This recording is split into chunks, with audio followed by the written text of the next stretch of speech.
الحمد لله رب العالمين، والصلاة والسلام على أشرف المرسلين نبينا محمد وعلى آله وصحبه أجمعين. إن شاء الله we'll continue with Surah At-Tur and verse number 39. Verse number 39 from Surah At-Tur, Surah number 52. And inshallah ta'ala, tonight we might have tafsir after Salatul Isha, inshallah, instead of fiqh. And from the 20th, inshallah, we'll have 2 weeks review, inshallah ta'ala. And then we'll have, I don't know if you can call it quarterly exam or big exam, inshallah, on the 2nd of December, inshallah. We'll send a note to all of this, so that everybody, inshallah ta'ala, be aware of that, inshallah.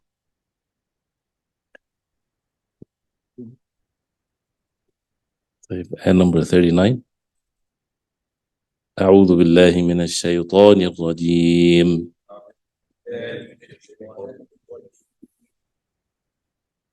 أم له البنات ولكم البنون.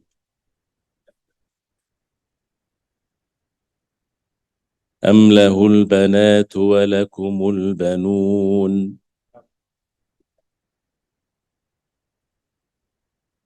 أم تسألهم أجرا فهم من مغرم مثقلون.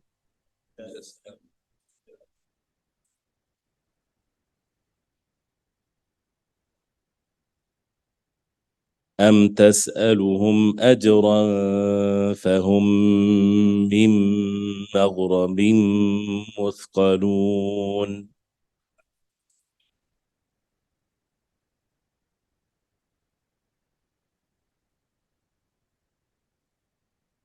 أم عندهم الغيب فهم يكتبون.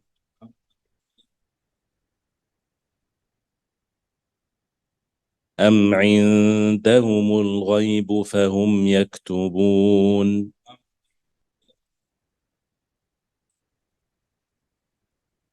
أم يريدون كيدا فالذين كفروا هم المكيدون.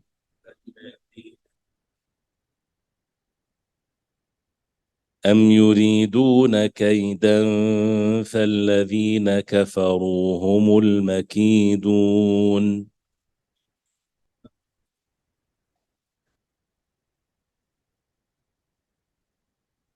أم لهم إله غير الله.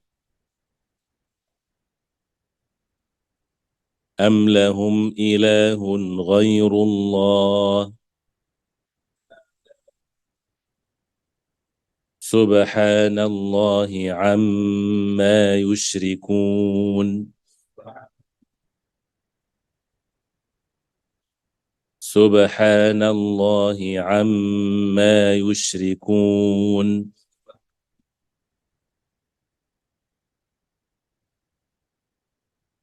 أم له البنات ولكم البنون. Straightforward, very easy. أم تسألهم, make sure that the حركات, the تشكيل is correct. So أم تسألهم. أم تسألهم أجا, the جيم قلقلة, أجرا إخفاء, أجرا فهم. And again, we said it many times. How do you say the إخفاء? Where is your tongue when you're making the إخفاء? Flat down, not touching anything. And where is your lips? To the next letter, according to the next letter. So here you have أجرا fa. So how do you say fa? You put the top lip on the bottom one, fa, right? So make your mouth on the shape of the fa while you're giving the ghunna the tone. So you say أجرا, not أجرا, أجرا. I'm ready to say the fa. أجرا fa. I don't have to go back and get the fa, right? And this is with all of the letters after the tanween and the إخفاء. So if it's a heavy letter, if it's ta, for example, then you make your mouth in the shape of the ta. Ta. مِلْطَى من طيبات. You already say the ta. مِلْطَى. Don't say مِلْطَى. No. You don't move your lips more when the letter comes out. This is for the ikhfa, especially for the ikhfa. So the ghunna will be light, will be heavy according to the letter that comes after it. So here أم تسألهم أجرا فهم من مغرم مثقلون. We talked about that yesterday. And make all of the ghunnat the same length. And then there's tanween after it, mim, idgham. أم عندهم الغيب. So when we have here noon after dal, how do you say dal? Da. So the same أم عند أم عند أم عندهم الغيب فهم يكتبون. And don't bounce the kaf when it's sukun. Don't make khalkhala. Don't say يكتبون. يكتبون. يكتبون. أم يريدون كيدا. If you connect كيدا كيدا فالذين كفروا هم المكيدون. أم لهم إله غير الله. No غنى, no إظهار. سبحان الله. So the back with سكون خلخلة سبحان الله عما 2 counts يشركون. Continuing these verses, and with and where did it start? What verse? What number? يكون شاعر, number 30. And what's the last one? 43. Right? From 30 to 43. It starts from يكون شاعر. Right? So it's 30 all the way to أم لهم إله غير الله. And I'm not, I want you to look at these verses on your own. We don't make tafsir from our own, of course. We're learning tafsir one verse after another. But look at the sequence of the ayat. Not now, inshallah ta'ala. Read it because it's from one thing to the other. And it ends with أَمْ لَهُمْ إِلَهٌ غَيْرُ اللَّهِ سُبْحَانَ اللَّهِ عَمَّا يُشْرِكُونَ. And the ulama talked about this, of course. But, read it on your own to see where is it, each one, knowing the tafsir of the ayat. And how to reflect upon it, and to great benefits, of course, that we can learn from this, inshallah. So here, أَمْ لَهُ الْبَنَاتُ وَلَكُمُ الْبَنُونَ. أَمْ لَهُ الْبَنَاتُ وَلَكُمُ الْبَنُونَ. Or has he, Allah subhanahu wa ta'ala, only daughters and you have sons? أَمْ لَهُ الْبَنَاتُ وَلَكُمُ الْبَنُونَ. Imam Sa'di rahimahullah, he says, أَمْ لَهُ الْبَنَاتُ كَمَا زَعَمْتُمْ. As you claimed. The people of Quraysh, they used to claim that the angels and malaika, they are the banatullah, the daughters of Allah. Where did they come up with this? Just invented something. And this is how this belief is all about. It's about bid'ah. It's about innovating. Instead of following the revelation from Allah, they invent things from their own. And every single evil on the face of earth, when it comes to matters of belief, that's the source of it. People inventing things. إن هي إلا أسماء سميتموها أنتم وأنتم وآباؤكم ما نزل الله بها من سلطان. These are names that you invented, that you mentioned, you and your forefathers. Allah subhanahu wa ta'ala did not bring anything of authority whatsoever to this. And this is how things are. And whether they have a reason behind it to justify their evil, or just shaitan, and it's all from shaitan, to deviate them.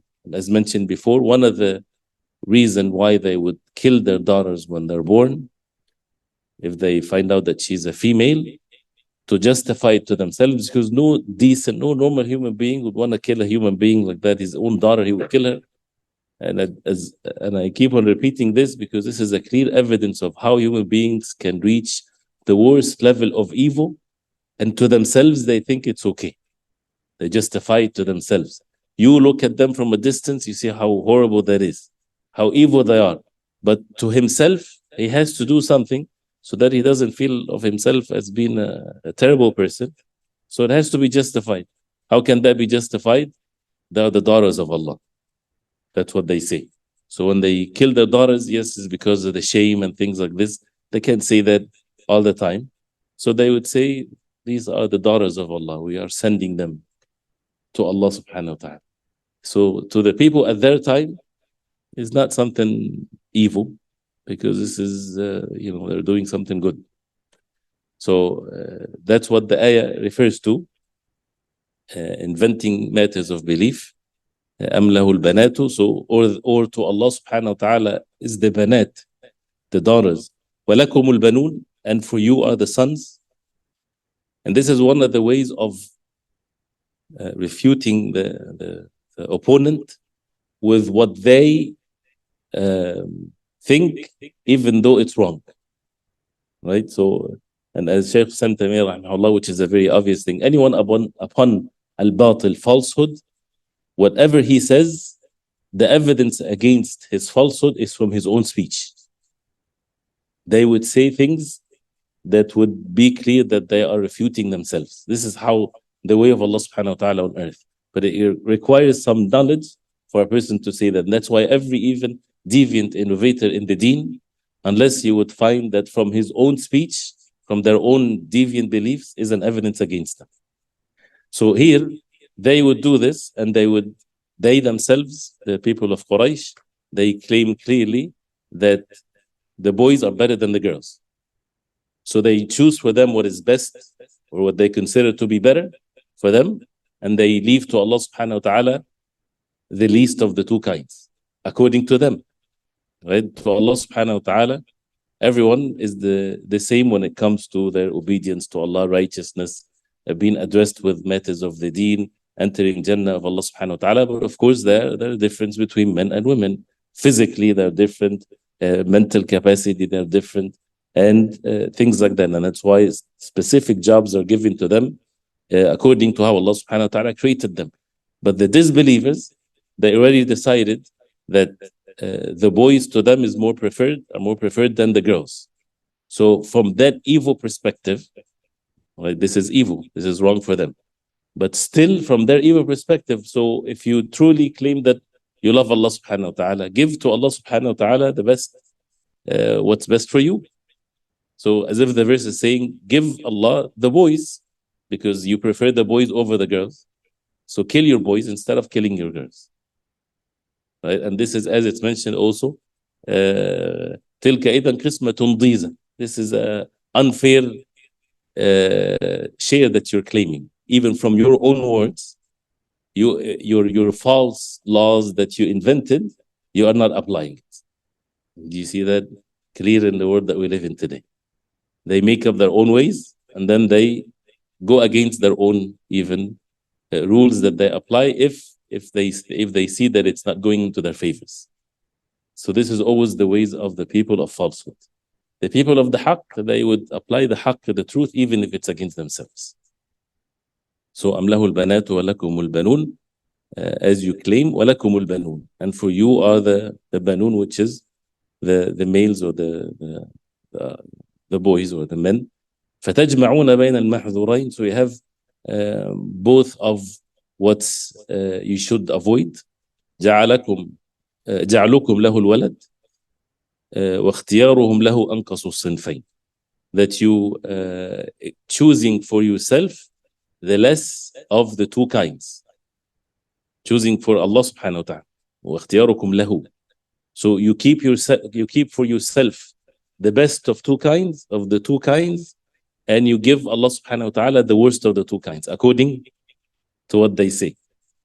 فهل بعد هذا التنقص لرب العالمين غاية أو دونه نهاية? Is anything else when it comes to them not exalting Allah subhanahu wa ta'ala and claiming deficiencies to Allah subhanahu wa ta'ala? Is there any end to this? There's no ceiling to their evil. Do you understand the point here? So it's a very important point. In the more the person gain knowledge, the more that you would, when we talk about the evil beliefs and so on, it's after a person secure himself with the haqq, with the truth. So studying, for example, the evil beliefs of the deviant sects, you would find the same things repeated from their own deviation and going against the truth. And the same thing with the disbelievers. And then it brings this subject that sometimes people would see, is there anything which is better, the females or males and so on? What is the meaning of better? Well, it's if there is any superior, one superior over the other in the word superior, what does that mean? When it comes to their all creation of Allah subhanahu wa ta'ala, Allah subhanahu wa ta'ala is the one that created the males and females the way that He will subhanahu wa ta'ala. And they're all addressed with the commands of Allah subhanahu wa ta'ala to be obedient to Allah and to believe in Allah, and they either will enter the Jannah or the hellfire by the justice of Allah, by the mercy of Allah. But because of the differences that they have, Allah subhanahu wa ta'ala entrusted them with certain responsibilities. So when it comes, if you have someone physically strong, a human being, two men, one is stronger than the other, can you say one is better than the other? From that perspective, yes.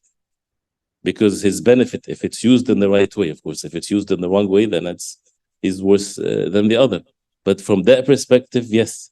From someone that has the ability to do something versus someone that doesn't have the ability. From that point of view, from that perspective, he's better in this.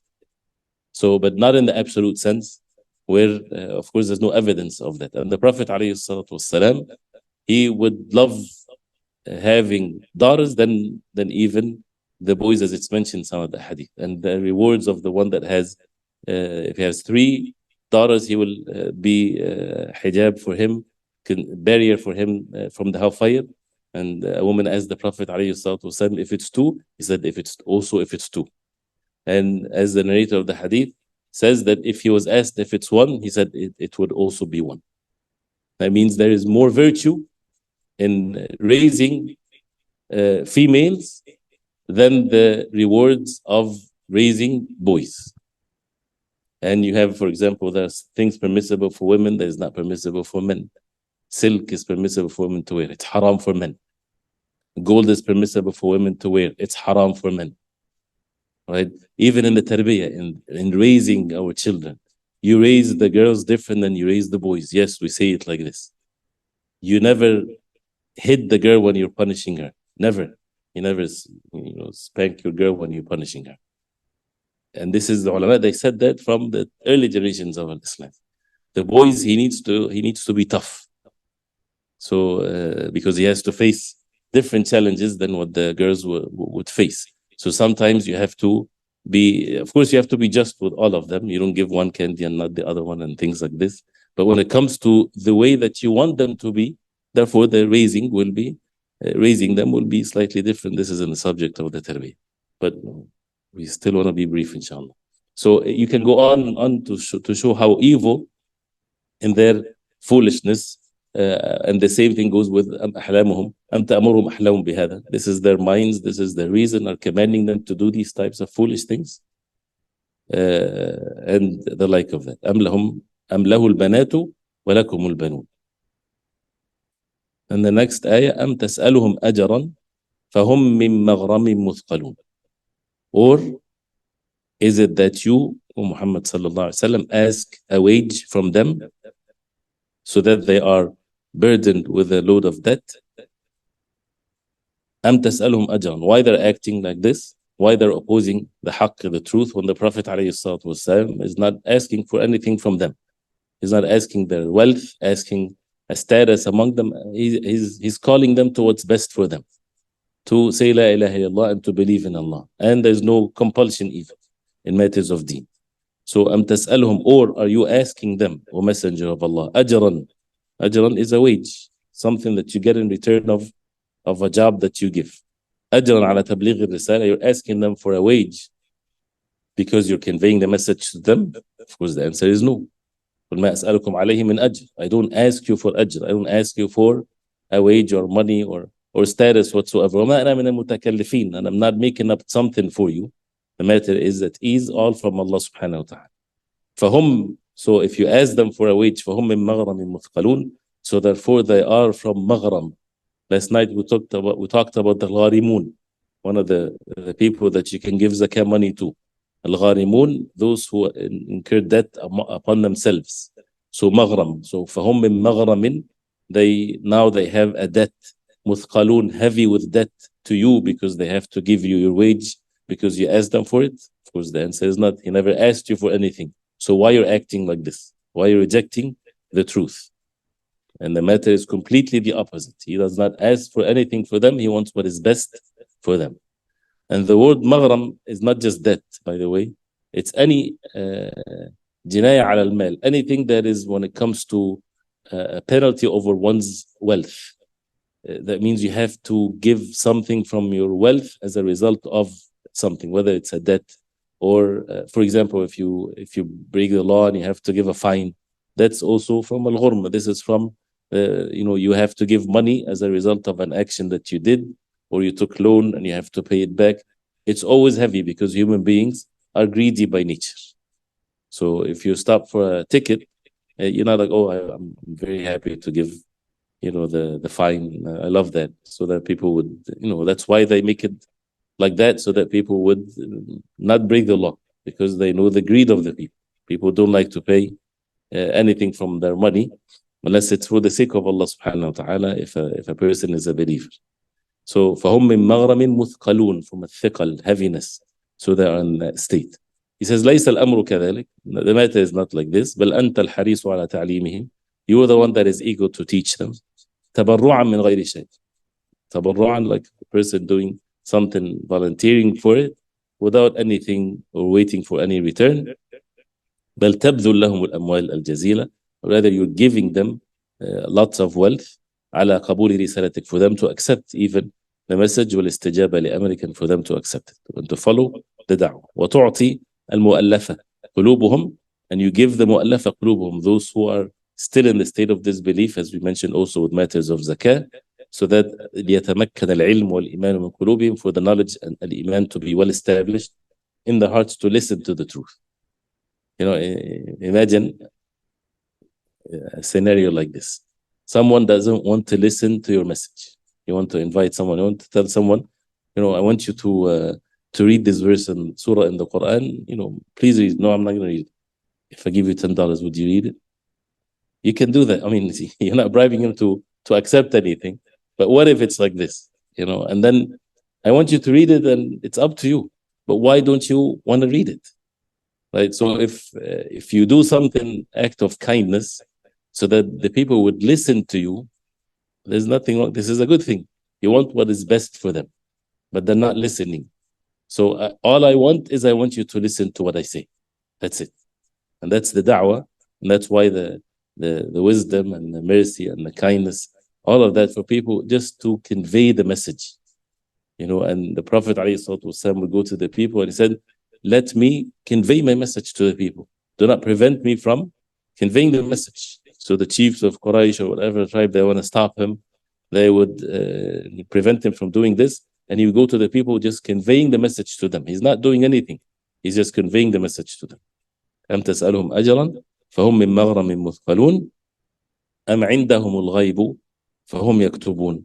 Or that the ghaib, the unseen, is with them and they write it down. أم عندهم الغيب. Or with them is al-ghaib. Al-ghaib is anything that is unseen, as mentioned before. فهم يكتبون, so they are writing what they know of the unseen. أي ما كانوا يعلمونه من الغيوب. فيقولون قد اطلعوا على ما لم يطلع. So they know something you do not know, O Messenger of Allah. They know the ghaib, the unseen, and they wrote it down. فعرضوه وعاندوه بما عندهم من علم الغيب. So they oppose the Prophet عليه الصلاة والسلام because of what they know of the unseen. Of course, they even themselves, they don't claim that. So why you're opposing the haqq that the Prophet عليه الصلاة والسلام was sent with? وقد علم أنهم الأمة الأمية. They are illiterate nation. الجهال الضالون, ignorant, they are deviants. And the Prophet ﷺ is the one that has the knowledge more than anyone else on the face of earth. And Allah subhanahu wa ta'ala informed them of ilmul ghaib, from the knowledge of the unseen, where no one else before the Prophet ﷺ know what the Prophet ﷺ knows of al-ghaib, or the unseen. And that's why even the details that we know in the final revelation from Allah, the Quran and the Sunnah of the Prophet ﷺ about the ghaib, is far more than anything from the revelations before. So all of that, as he says, ilzamun lahum, this is you make the matter very clear to them, so that by necessity, with these evidences, they have no choice but to say either to say that they believe or to say that they are liars and they're ignorant and they know the truth and they're turning away from it. بالطرق العقلية والنقلية. Reason-wise, matters of revelations from Allah text, that whatever they're saying is corrupted, and to make it clear that they're باطل وتصوير بطلانه. These verses, if you reflect upon them more, it shows how corrupted is the falsehood in the most perfect way, with these types of questioning, and so on. No one can oppose it whatsoever, from one after the other. You would leave the one that opposes the truth speechless. He cannot say anything about it. He cannot refute the haqq whatsoever, and that's always the haqq. But the problem is the carriers of the haqq, sometimes because of the ignorance, they don't have the case clear. But the more the person gain the knowledge, the more the matter becomes very clear. أم عندهم الغيب فهم يكتبون. And the same thing can be said to anyone that you use these principles. Someone says to the people, if you say this dhikr 100 times, you'll get this reward. And it's just invented. Right? Say this dhikr how many times? Like people invent all kinds of things like this in matters of ibadah. Or if you do a ibadah in a certain way or dhikr in a certain way, this is such a great thing, and you get this and that reward. أم عندهم الغيب فهم يكتبون. You know the unseen. Where did you receive wahy from Allah subhanahu wa ta'ala that this is a rewardable act? If the Prophet ﷺ didn't say it and did not convey that to the ummah, who are you to say that this is a good thing? And you see also what is even worse in matters of belief. When they invent things on their own, even if people think that it's small, but it's not. The seed of it is an evil one. When someone says, no, Ar-Rahman al-Arsh istawa, no, he did not istawa, because it means something else. Where did you come up with this? Who gave you the authority to change the words of Allah? Or to say that the speech of Allah is this or that? Based on what? You know the unseen? You know how things are? And you compare that to the way of the people of Ahl Sunnah. What Allah subhanahu wa ta'ala says, what the Messenger sallallahu alaihi wasallam says, we take it the way it is, we understand the meaning of it, it's very clear. And whatever we don't have the evidence of it, we say Allah knows best. Allah knows best how things are, because there is a how, but we don't know. But we keep it the way it is because this is the revelation from Allah. Different than those who deny it completely, this is kufr, or they twist the meaning of it so that it fits their own deficiency in understanding. And all kinds of other things. No, it's what's in the heart. And this is not that important, or they make what's not important, or the opposite. So there's always levels of evil. Some of it can be pure evil, which is in the state of disbelief, but the same seed can be present, and that leads the person to some sinful acts or deviant acts. أم يريدون كيدا فالذين كفروا هم المكيدون, which means, or they yuridun, or they intend a plot, but those who disbelieve are themselves in a plot.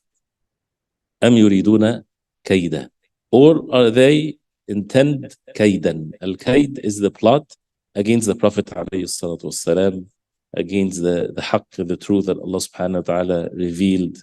So as he says, أم يريدون بقدحهم فيك, when they say bad things about the Prophet ﷺ and what he brought for them, kaidan, the plot, يبطلون به دينك, they want to يبطلون from al-batil, they want to destroy your religion, ويفسدون به أمرك, and corrupt your matter. This is their kaid.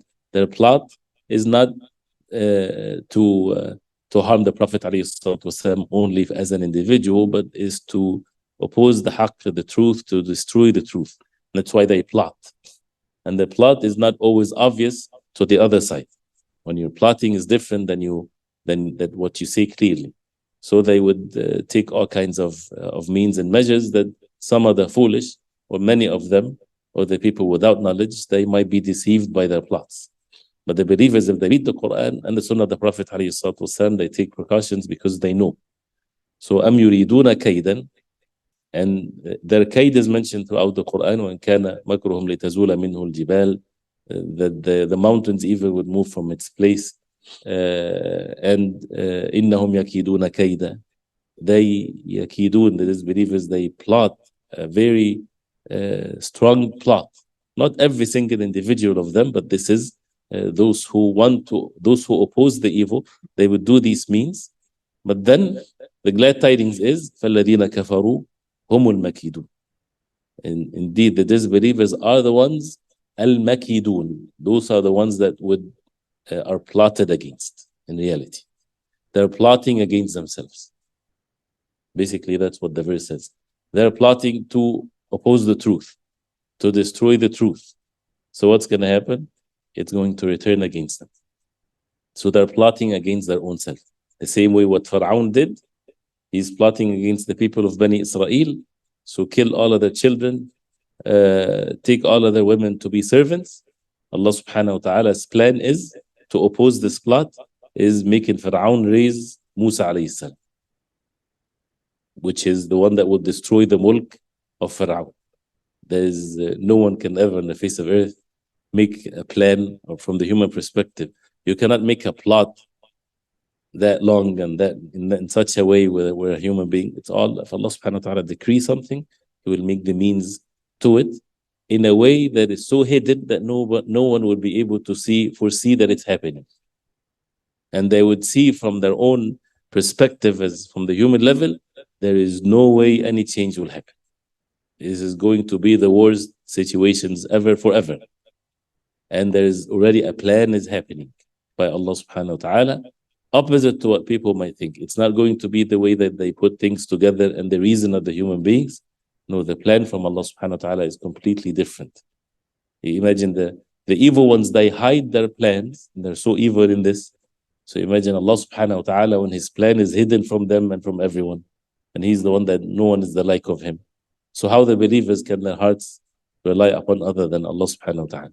So the kaid here, it's not attributed to Allah subhanahu wa ta'ala, but when it comes to the makr, وَيَمْكُرُونَ وَيَمْكُرُ اللَّهُ وَاللَّهُ خَيْرُ الْمَاكِرِينَ, right? He's the best of al-makirin, to oppose their makr. But al-kaid is in itself cannot be in a good way. So it's as mentioned, أَمْ يُرِيدُونَ كَيْدًا فَالَّذِينَ كَفَرُوا هُمُ الْمَكِيدُونَ. They are plotted against. أي كيدهم في نحورهم. Their plot is in their nahr, is the throat. It means it comes back on them. وَمَضَرَّةُ وَعِدَةٌ عَلَيْهِمْ, and the harm is going back against them. وَقَدْ فَعَلَ اللَّهُ ذَلِكَ. Allah subhanahu wa ta'ala did that. وَلِلَّهِ الْحَمْدِ. فَلَمْ يَبْقَ الْكُفَّارُ مِنْ مَقْدُورِهِمْ مِنَ الْمَكْرِ شَيْئًا إِلَّا فَعَلُوا. Kuffar at the time of the Prophet ﷺ, they did not leave any means of makr and khadi'a and deception and plots unless they did it. And what happened at the end? فَنَصَرَ اللَّهُ نَبِيَّهُ. Allah subhanahu wa ta'ala gave victory to His Prophet sallallahu alayhi wa sallam, وَدِينَهُ, and his religion, عليهم, against them, وَخَذَلَهُمْ وَانْتَصَرَ مِنْهُمْ, and He let them down, of course, and they were defeated, and aided the Prophet alayhi salatu wasallam. And these verses were revealed in Mecca. When anyone would ever see from the physical perspective, from the worldly perspective, there's no hope whatsoever. When the people are tortured, when the people have no power whatsoever, and the Prophet ﷺ patiently inviting them to Allah subhanahu wa ta'ala, and how strong the verses is not compromising anything when it comes to the haqq, and calling them to the truth for what is best for them. And then at the end, of course, Allah subhanahu wa ta'ala aided His Prophet ﷺ. But the way that Allah subhanahu wa ta'ala will, not according to what the human beings they suggest. We'll stop here, inshallah. Which again, أَمْ لَهُمْ إِلَهٌ غَيْرُ اللَّهِ. This is how the sequence of these verses, or they have إِلَهٌ غَيْرُ اللَّهِ. So they have anyone that they should worship except Allah. Subhanallah amma yushrikun. But we'll talk about it, inshallah ta'ala, later. Inshallah.